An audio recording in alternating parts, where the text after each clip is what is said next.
Most of my slides that I'm going to show today were done during this long fellowship that I did with Professor Rotten at the University of Florida.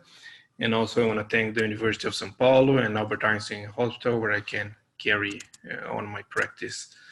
Well, my first lecture is going to be the microsurgical anatomy about the central core of the brain. If you can, everybody put your 3D glasses because this lecture is going to be on 3D. So this is a lateral view of the brain. If we see really in the middle, we can see the Sylvian fissure. And if we open the Sylvian fissure, we can see the insular cortex at its depth. The insula is divided from the rest of the brain by a circular sulcus. It's called the peri-insular sulcus or the circular peri-insular sulcus, and which can also be subdivided into one anterior, superior, and inferior limiting sulci.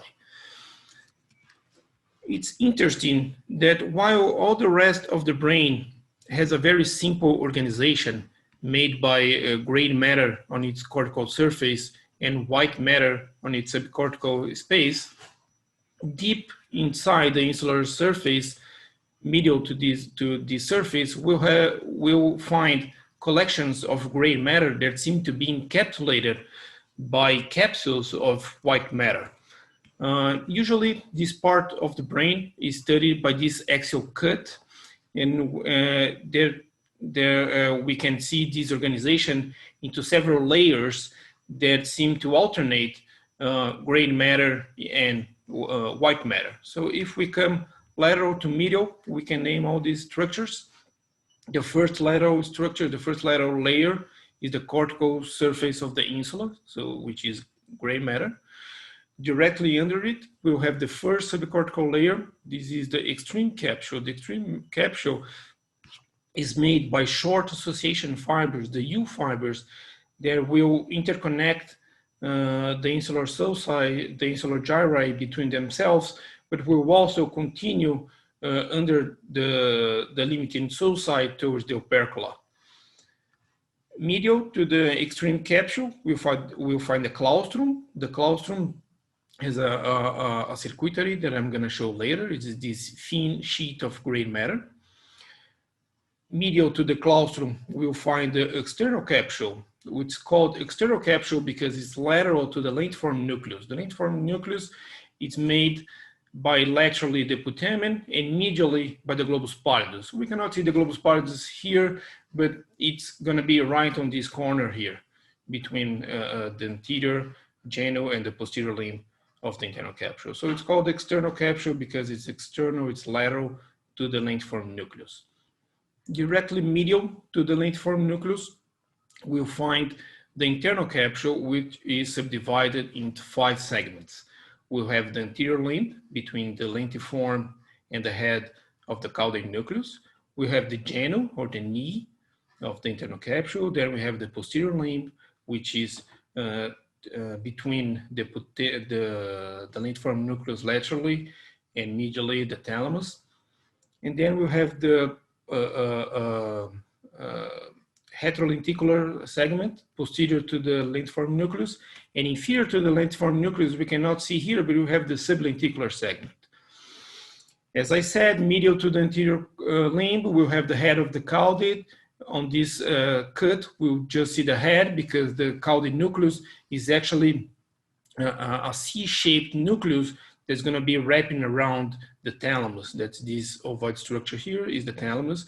And on the right side, we can see the thalamus cut, and we can see here, which is formed also by gray matter.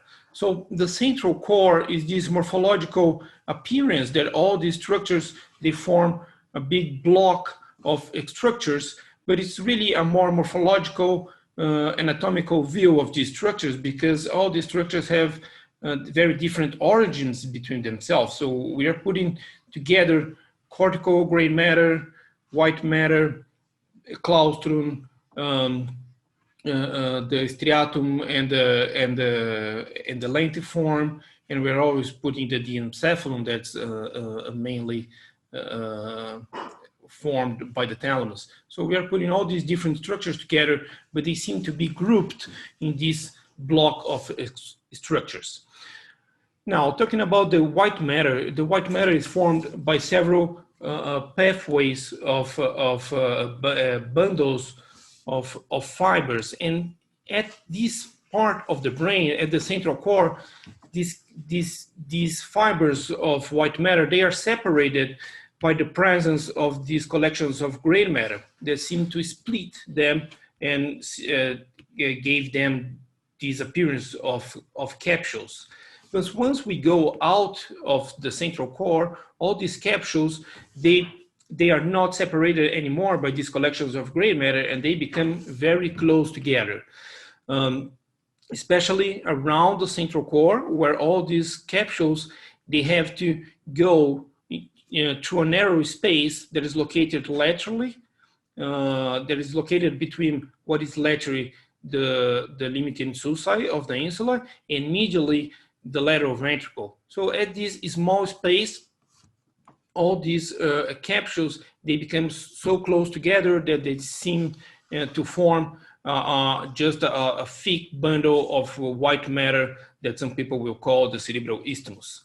And looking at the central core, the morphological center of each cerebral hemisphere, we can understand the position of all other cerebral lobes. So anterior to the central core, we have the frontal lobe. Superior to the central core, we have the parietal lobe. Posterior, we have the occipital lobe.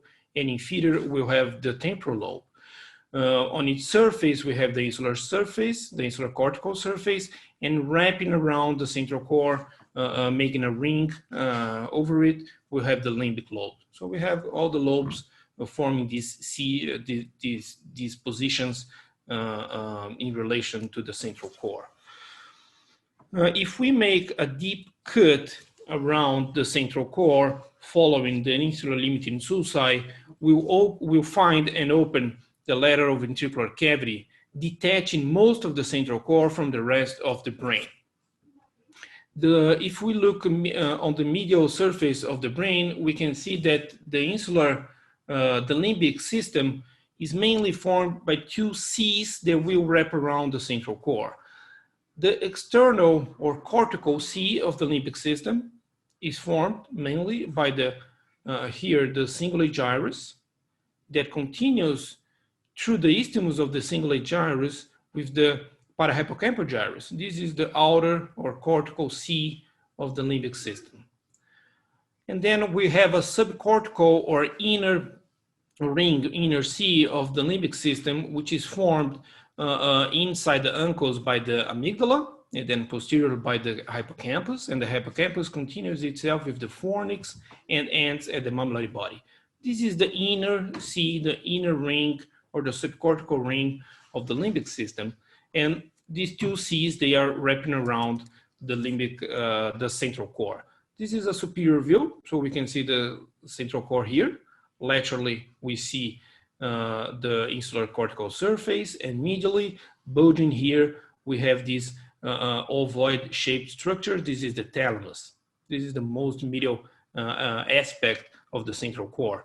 And these spatulas here, they are detaching the fornix from the upper position of the thalamus and then posterior to the thalamus, because really the fornix is just laying itself over the central core, and between the fornix and the thalamus we'll have a natural cleft that's called the choroidal fissure, where the choroid plexus is attached. So this spatula here is just opening this natural cleft, just opening the choroidal fissure. If the choroidal fissure is open superiorly, we'll get inside the third ventricle. If it's open posteriorly, we'll get at the pineal cistern, and if it's open inferiorly, we'll get at the ambient cistern. But these three images is just to give us the idea that the hippocampus here and its continuation, that's the fornix, they are really just wrapping around the central core. Okay, anteriorly to the head of the hippocampus, we'll find the amygdala. And the amygdala does not have clear separation from the rest of the central core. The amygdala particularly continues itself superiorly with the globus pallidus, what we're going to show later. This is another dissection where we split the human fissure, and we are exposing the insular cortical surface, and we made this deep cut following the insular limiting sulci, reaching the lateral ventricular cavity. So we can see how this block of structures, the central core, can be detached from the rest of the brain. If we continue the dissection medially and open the choroidal fissure, then we are beginning to separate, to detach this inner subcortical sea of the limbic system that's formed by the hippocampus and the paraterminal and the parahippocampal gyrus from the rest of from the central core. That, as mentioned, anterior to the head of the hippocampus, the amygdala and the most temporomedial structures, they do not have a clear separation from the central core. So we'll have to make a cut here. And where we'll make the cut, a lot of authors have suggested different different strategies, but we can first identify this point here. Here is the inferior choroidal point. Here is where the anterior choroidal artery will get inside the temporal horn of the lateral ventricle. This is the inferior choroidal point. So if we find first the inferior choroidal point and then the bifurcation of the anterior carotid artery, that's the ICA bifurcation. If we connect these 2 points and make a cut connecting these 2 points, this cut will be parallel to the anterior choroidal artery and will detach the amygdala from the globus pallidus. Okay, so here we are completing the detachment of these limbic or temporomedial structures from the central core. Here's an anterior view of the brainstem and posteriorly the cerebellum. And we can see there's also not a clear separation between the brainstem and the central core. Actually, we have 2 central cores, one inside of each cerebral hemisphere, and they are both superior to the midbrain. So it's like a dragon with 2 heads, a 2-headed dragon. And if we see laterally and look for this separation of the central core from the brainstem, we can see that most anatomists will agree that the separation of the mesencephalon from the diencephalon will be the inferior aspect of the optic tract. The optic tract is here, coming from the optic chiasm to the lateral geniculate body, and the inferior aspect of this structure will be the separation of the diencephalon, which is considered inside the central core concept, from the mesencephalon, that's midbrain, already inside the brainstem. Professor Turi already showed some white matter dissection. I'm just going to recapitulate and focus on the brain, on the central core. So if we first decorticate the brain, we'll find the most superficial white matter fibers. These are the short association fibers. They are really under all the cerebral surface, and they are putting together, they're connecting together close by gyri. If we progress the dissection more deep, more medially, we begin to find the large and superior longitudinal fascicle. The superior longitudinal fascicle is connecting the frontal lobe to the parietal and then to the posterior temporal lobe. This fascicle is not really inside the central core concept because it is a perisylvian fascicle. So I'm just showing here there's not really, it is not really inside the central core. If we decorticate the insular surface, we'll expose the extreme capsule. As I mentioned, the extreme capsule is made by these short association fibers which are connecting the adjacent insular gyroid between themselves, and also are continuing under the limiting insular sulci towards the opercula. If we progress more medially, we'll find this very thin collection of gray matter. This is the claustrum, and the claustrum can be subdivided into a dorsal claustrum, which is more organized. We can see more of this grain matter really organized into a thin sheet of grain matter, and into a ventral, and also a ventral claustrum, which is less organized. It's just made by islands of grain matter that give to a more brownish color to this region here. At this step of the dissection, we can identify 3 different bundles of white matter, and we can name them. The most anterior one is the uncinate fascicle. The uncinate fascicle is connecting the frontal orbital surface to the temporal pole. This is the uncinate fascicle, and directly posterior to the limb insula, uncinate fascicle. Then posteriorly, we see the occipital frontal fascicle, what in the literature we also find the name inferior frontal occipital fascicle. The literature will find these both names. So we have the IFOF, that's the inferior frontal occipital fascicle, or we have the occipital frontal fascicle. Okay, two names we'll find in the literature. And then posterior to this bundle, we'll have the claustrocortical fibers that are going towards all the cortical surface. They are coming from the dorsal claustrum here. Okay, these 3 bundles of these 3 tracts of white matter, they are really contributing to form the extreme capsule and also the external capsule, because they are found lateral and medial to the claustrum. So they are present at both capsules. They are present at the extreme and the external capsule.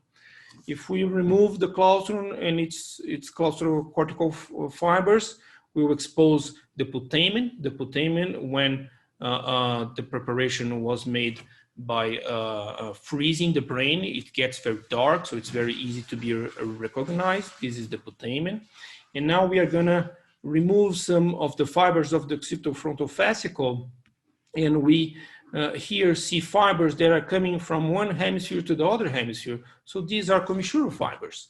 This is part of the anterior commissure. It's actually the lateral extension of the anterior commissure, also called the hemispheric segment of the anterior commissure. If we remove the putamen, we'll find the globus pallidus. As Professor Ture said, the globus pallidus can be recognized because of this color appearance. It's a little bit more pale than the putamen, and it's also a little bit harder when you are dissected.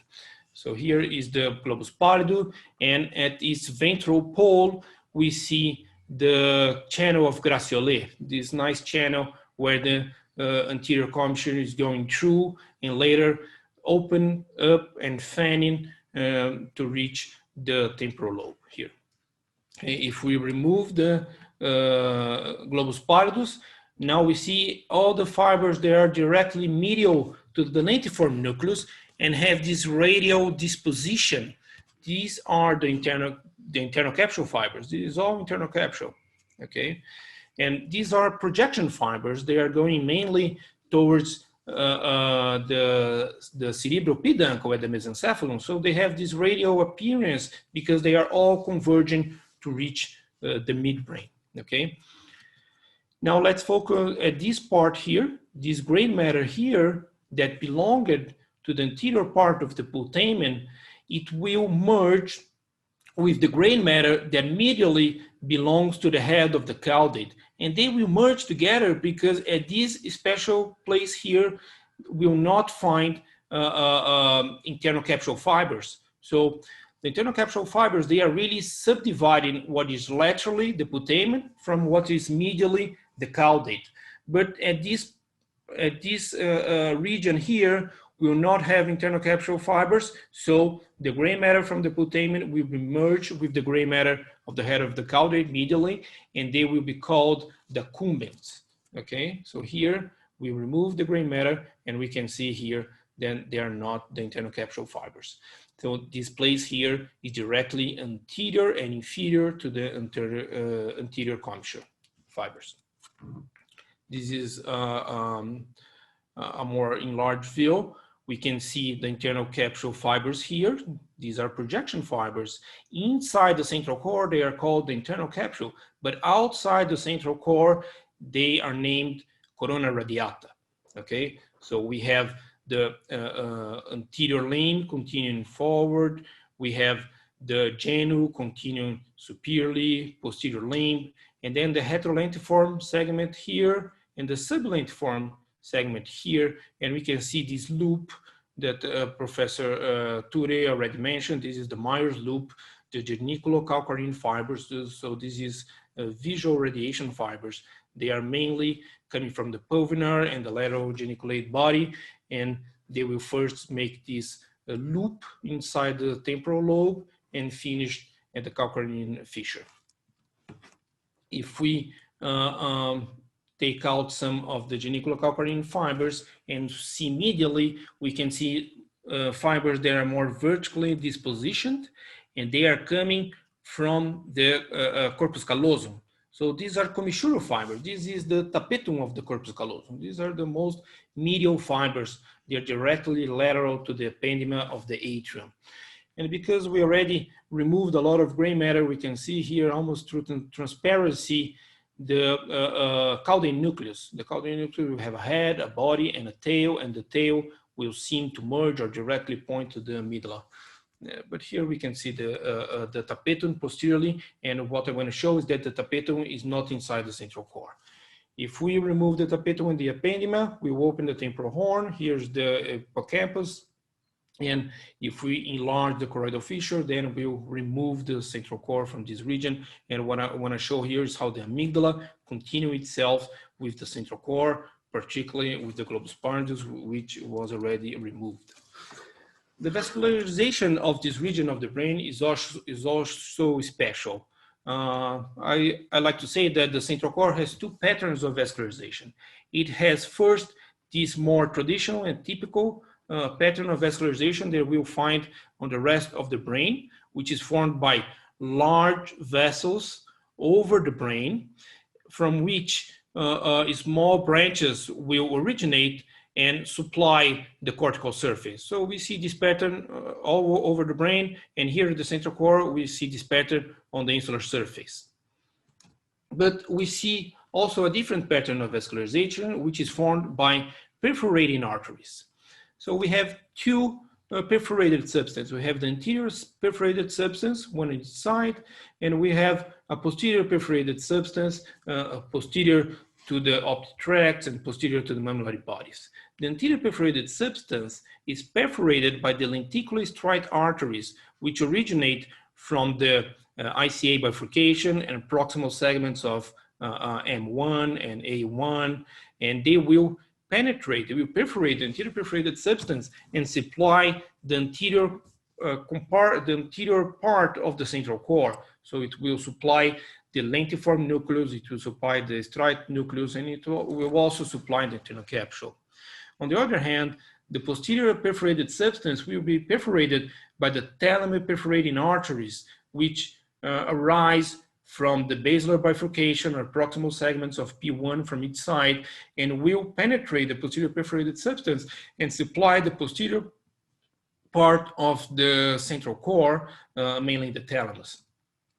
This is a nice dissection, which we removed the central core that was on our side. We can see here the lenticulostriate arteries coming from ICA bifurcation and proximal segments of M1 and A1, and they will supply this anterior part of the central core that was on our side.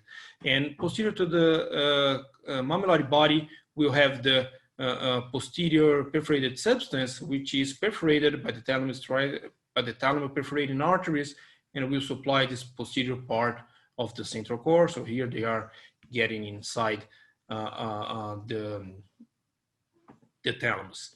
A nice artery that has a very interesting trajectory is the posteromedial choroidal artery. The posteromedial choroidal artery will arise from P1 or P2, but will first have this a trajectory to the crural cistern, ABM cistern, that go superiorly into the quadrigeminal cistern, pineal region, and then get inside the velum interposital cistern and supply the most superior and medial part of the central core. That's the most, that's the superior and medial aspect of the thalamus.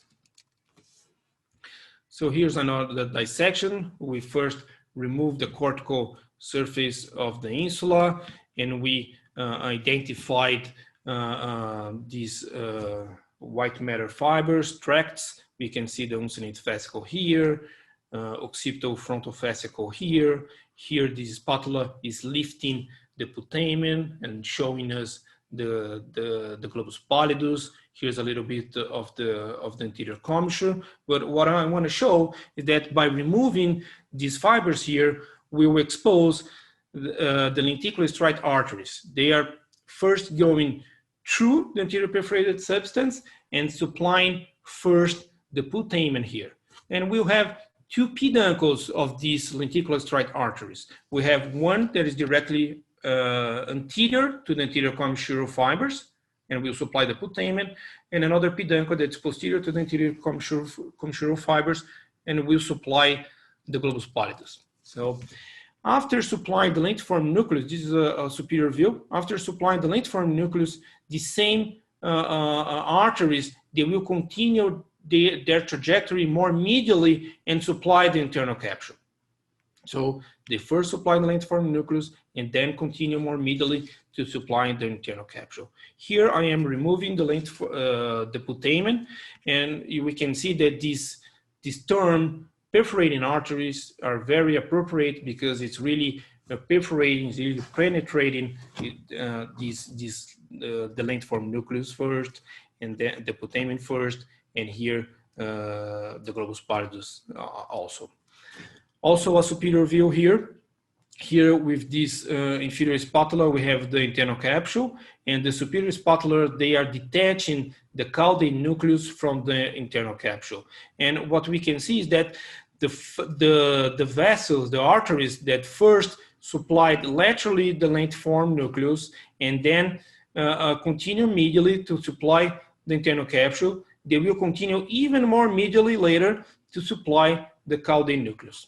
So they have a very circular trajectory. Here's an anterior inferior view where you can see the ICA bifurcation, A1 and M1, and the lenticular striate arteries perforating the anterior perforated substance. So their trajectory will be first to supply the lentiform nucleus, then the internal capsule, which is being lifted by this spatula here, the internal capsule, and then continue immediately to the caudate, which is held by this spatula here. The most medial lenticular striate artery will have a more direct trajectory to the head of the caudate. This is the recurrent artery of Heubner, which will perforate the anterior perforated substance on each most medial aspect and go directly to the head of the caudate. Here's the internal capsule, here's the anterior commissure, and what I want to show is that if we remove the accumbens gray matter, we can also expose the ventral extension of the anterior commissure. There are connecting together both olfactory regions. This is the ventral extension. The anterior commissure has a ventral extension and a lateral extension. And if we see the anterior perforated substance from above, we can see all the fibers that are coming from the medulla, which was lateral, to the most medial region, which is medial. Of course, these are the ansa peduncularis. Okay, just as Professor Ture mentioned, we have some amygdaloceptal fibers here. That's the diagonal band of Broca. We will also have amygdalohypothalamic and amygdalothalamic and perhaps amygdalomesencephalic fibers into these fibers here. At our project, at our research, we try to understand the position of these white matter tracts inside the central core and suggested a subdivision of the central core into 4 quadrants, explaining the importance of each of each white matter cracked, and you can see this research published on the Journal of Neurosurgery. Okay, thank you.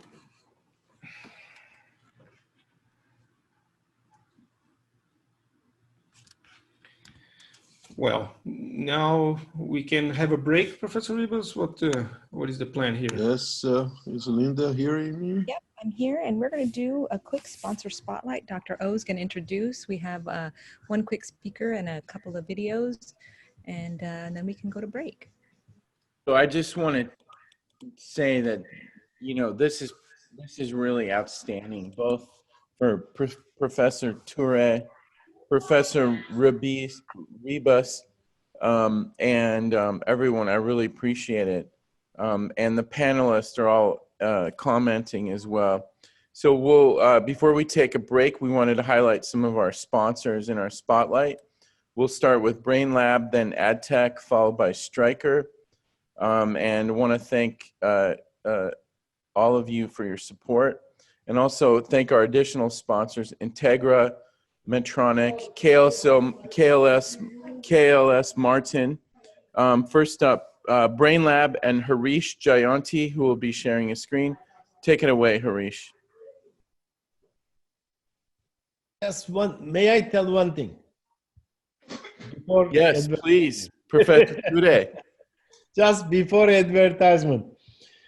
I mean, for me, Professor Ribas is the best lecturer in the history. But another Ribas is coming. I just would like to congratulate. I cannot imagine the feeling of Professor Ribas. I hope my son can follow this. And congratulations, both of you. Eduardo, great lecture. Thank you very much. Thank you. Yes, so today, thank you. I always remember when I did this small visit to Istanbul to see you working. I was still during my training residency. Just opened my eyes to this anatomical point of view of microneurosurgery, and it's amazing how anatomy happens. And I am still young, but I always remember what everybody taught me, and just to see you working was a bless. And thank you, and I need to go there. Congratulations, both of you. Thank you very much. Yeah, you can tell, Professor Toure, you can tell Bill just had a little bit of influence on Eduardo, huh? I mean, it's unbelievable. DNA is something else, isn't it? Thank you very much. And just like you know, I was influenced by Professor Ribas, John Jane, Majid Sami, and also by yourself, you know, all these. And it's great to see Eduardo and the younger guys, you know, moving forward, because, you know, it's great to have navigation and all the textbooks, but you guys are on a whole different level. I can tell you for myself personally, both you and Professor Ribas, Professor Sami, John Jane, you guys were instrumental in influencing a whole generation of neurosurgeons. So forever, I'm grateful to all of you. Thank you very much. Eduardo, great. Thank you. Let me just say a few words here, because I think it's getting late in Turkey, and I hope we will go and have some rest. Today is Saturday. No. I am ready for your lectures. Okay. Well, anyway, I want to say that this is a very special course for me. I was going to say this in the end, but I want you to listen to it. Not only because I'm giving these lectures with the pleasure of having my son here, but because I'm with friends that I met in UVA as Rod and everybody. And, you know, I've been giving anatomy lectures for 10, 15 years together with Evandro. And I want to thank him, because he was the person that made all this possible. He put me in anatomy, and he was the one that made me possible to know you. And Evandro and others are very much concerned with cisternal anatomy, with skull-base anatomy. But after that course you showed in St. Louis, that changed my life. seeing Professor Yasagil with his ideas of intrinsic brain anatomy, and then you, because I really mean it when I started to present you and say that you are the one that I most admire regarding anatomy now, knowledge of the intrinsic brain and intrinsic brain surgery, as you just showed here. So this is a very, very special opportunity to me with all of you, my son, people from or as Rod, and with yourself. Thank you again for being here. I thank you so much. And I hope the young generation will get this tradition from this line, especially Professor Oliveira. And I wish him happy and healthy time more. Thank you. And I will follow your lectures. I am always learning. I am just student. And your lecturing style is exceptional. It's something else.